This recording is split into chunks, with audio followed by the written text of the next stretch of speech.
Hey, it's Black Stash. We are back with another build showcase in Enshrouded.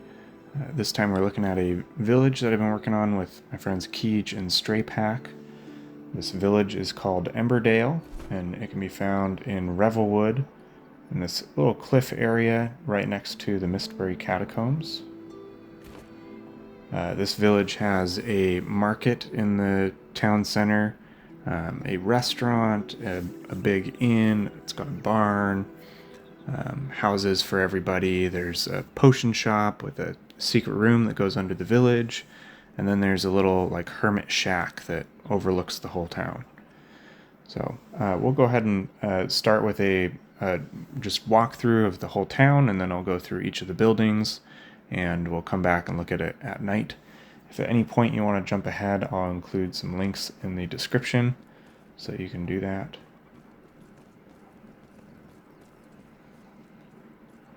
So here we have the Carpenter's shop. Up there is the little trail leading to the Hermit Shack. There's a restaurant. Got the Hunter's house on the left. Market here.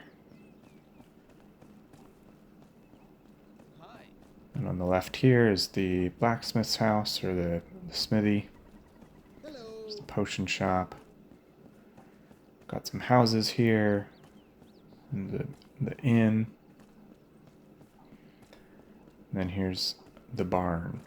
So this barn is kind of the end of the town here. Since we built it on this cliff, we had to kind of work around this mountain here. And it definitely limited what we could do quite a bit.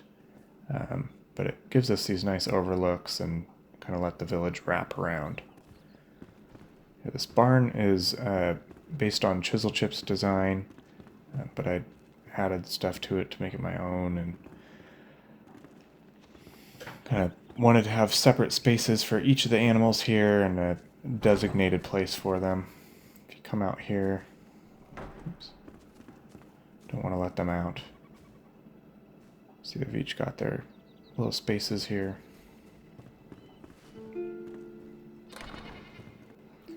And then upstairs, I wanted to make this look like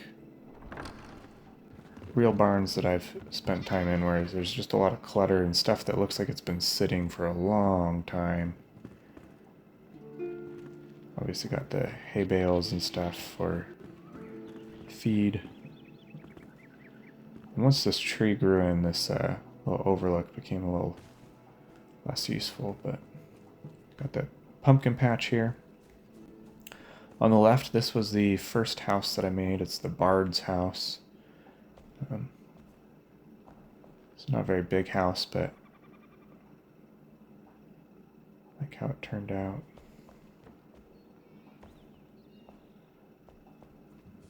Is somebody sleeping? Oh, come on. Under the stairs? Okay, out here we've got the garden. There's a little outhouse because there's no bathroom in the Bard's house.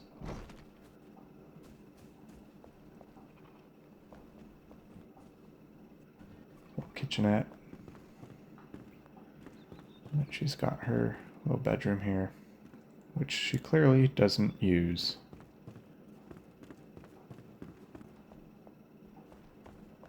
And then just outside the Bard's house is a little mother-in-law suite. So I tried to use different combinations of blocks, but also wanted to tie things together a little bit with some overlap. But definitely wanted to give each space its own look and feel. This is probably my favorite kitchen. Got some flowers out there. And then this comes out to that same little garden area with the outhouse. Then upstairs there's a nice little living space and bedroom.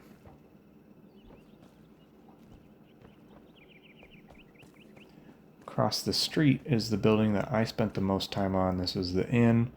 It is 4 stories and has, I want to say like 8 bedrooms, I think. First floor is just a sort of tavern, and I guess we're standing on the bar.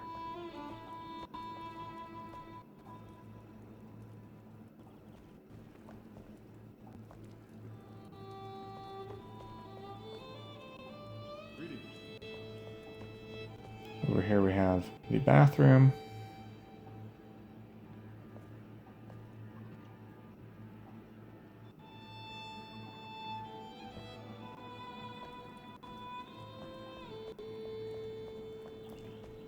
Then if we go downstairs, we've got the kitchen.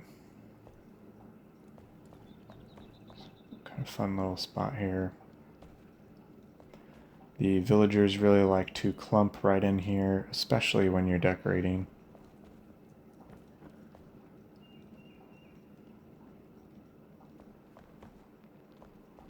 And one of the inn workers sleeps down here. This little side door comes out. We've got the crops there in the barn. And then this wraps all the way around here.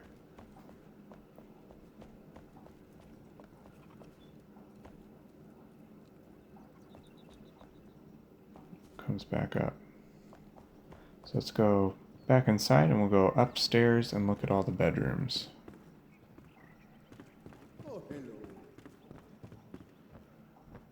So we got this one here. The downstairs bedrooms are quite a bit bigger than the ones on the top floor because I had to kind of work around the roof. And I also wanted to fit in as many rooms as possible because there are so many villagers to collect in this game.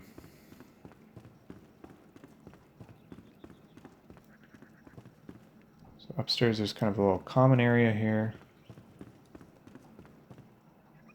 And this is one of the nicer rooms, but definitely the biggest one I have upstairs here.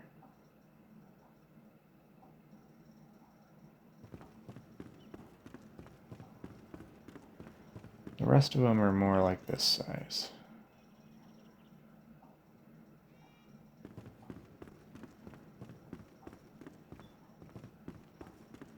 You can see even with the dormers kind of carving out some of the roof there, there's still not much room. But you know, sometimes with these medieval inns, you just gotta take what you can get, right?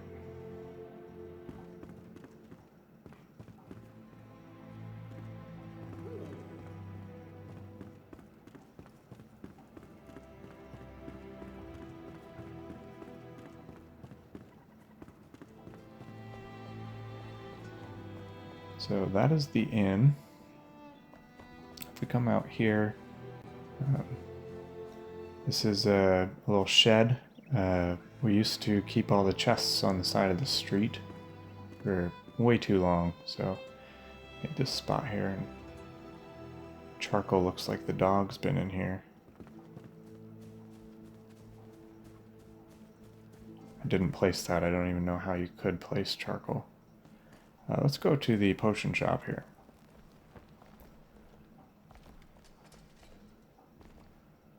This is where the alchemist sells all his stuff.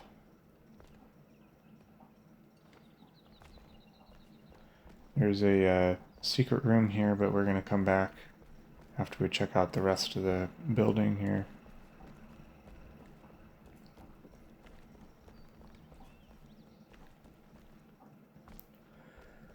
Upstairs we got some bedrooms.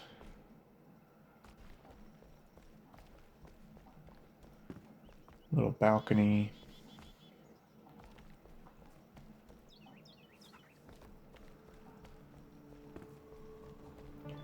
This room is where the alchemist does his business. He plans his next move with the market or something. There's the master bedroom of this place. Little storage. And a third bedroom with a little balcony to overlook the market, the rest of the village.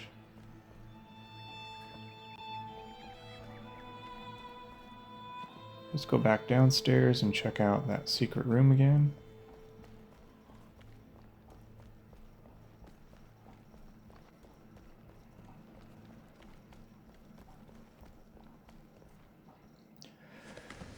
You have to be sure to close the door behind you so no villagers wind up wandering in and getting stuck down there.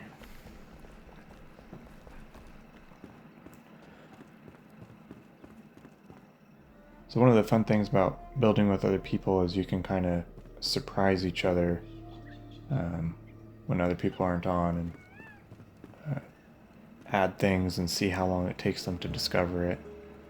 And this was one of those things that Keej built, and it's just like a little surprise. Come and see.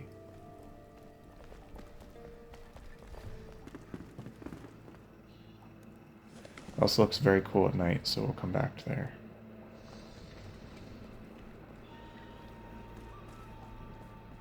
So let's go across the street to the smithy here. It's where the blacksmith does all his work.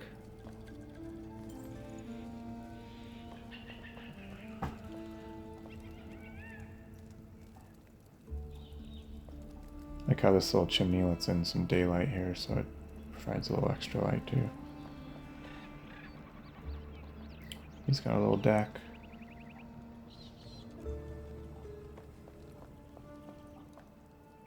Closet, some chests.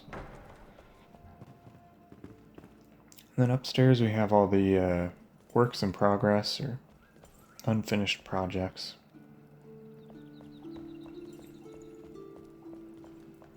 And then the blacksmith has his bedroom here. Wanted it to feel like kind of an afterthought of like where he needs to stay when he's done working. Now we have the market. The market was one of my favorite things about this build. Ever since they added the ability to rotate objects, I was really excited to see what you could do with these giant Hollow Halls banners, because they are so hard to have a wall big enough for them. And I think they look really nice as like a fabric roof. I'm really happy with how that turned out. Villagers aren't supposed to move, but they can get bumped. So we've got the food vendor here. Hello. Clothing shop. Weapon vendor. He's got all the junk items. Got a flower vendor here. It's just kind of a fun little spot. I would definitely have liked to make it bigger, but I think this was the right size for the space that we had and kind of the layout that we were going with. And here's the hunter's house. She does all her work on the first floor and then has her living space above.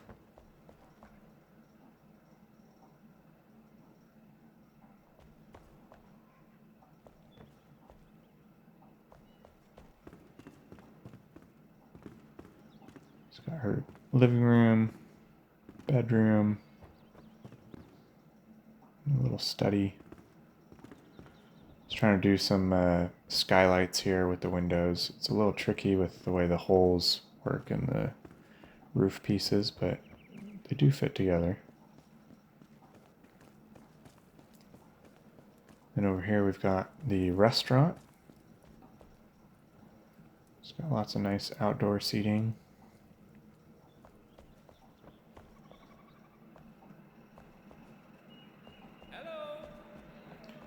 The cooler spot is definitely out here, though, on the deck. Hi. Really like how Keej did these string lights here. And then there's kind of a outdoor bar kitchen area here.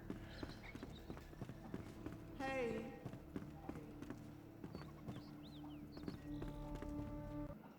A little storage there. And if you go upstairs, this is where the restaurant owner lives. It's got a little unfinished loft there. Nice little overlook for the string lights.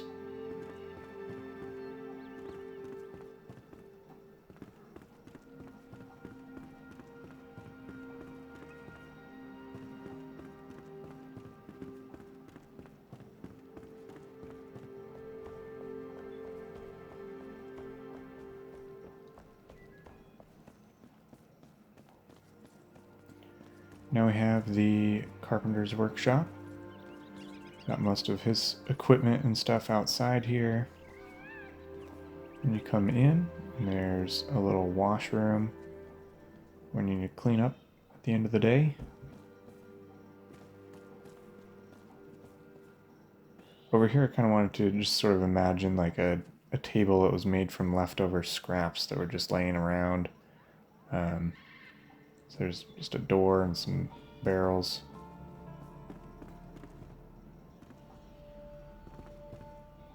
And here we have just some components and parts and things laying around.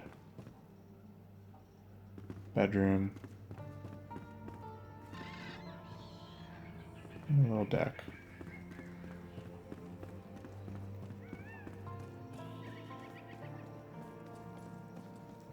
And last and definitely least is the Hermit Shack.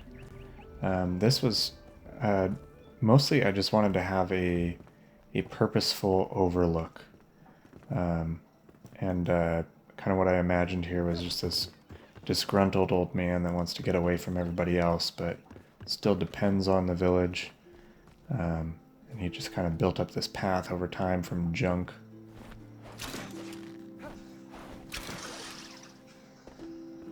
And then I wanted to play around with the wood wall pieces and see how those fit together. They don't fit together super well, but they do kind of give shape to a sort of ramshackle structure here.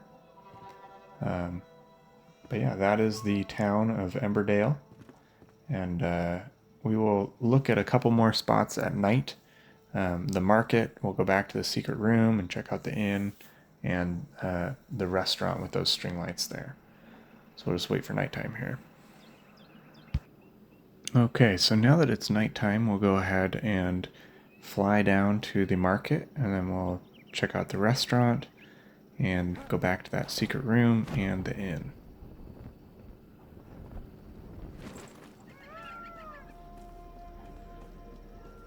So this is now a night market. It's open 24/7 because the vendors can't leave.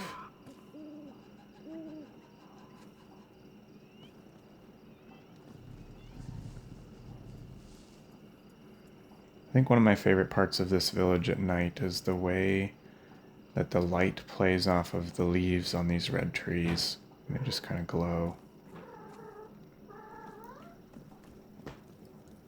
This restaurant looks really cool here too, though. With the string lights up above.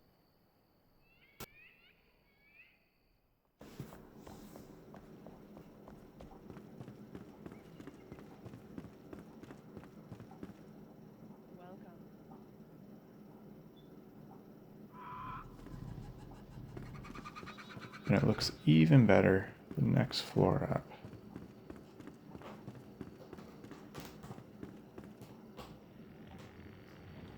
Right here. Oh, we got somebody sleeping in the little nest bed there. Oh, two people.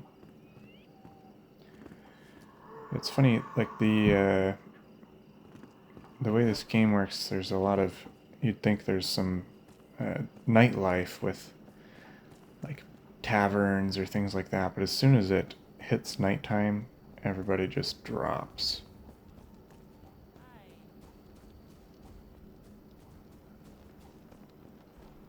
So we'll go back to the secret room.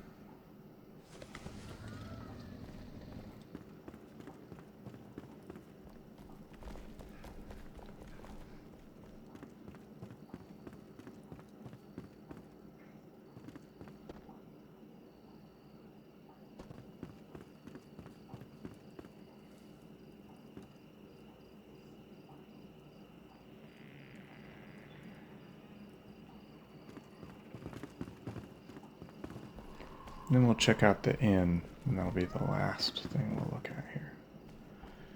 Close this back up so that villagers don't go down.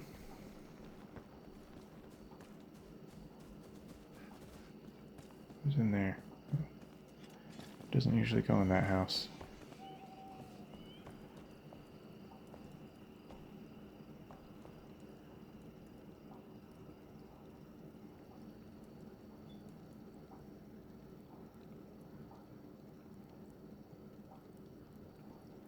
check out the kitchen downstairs here real quick.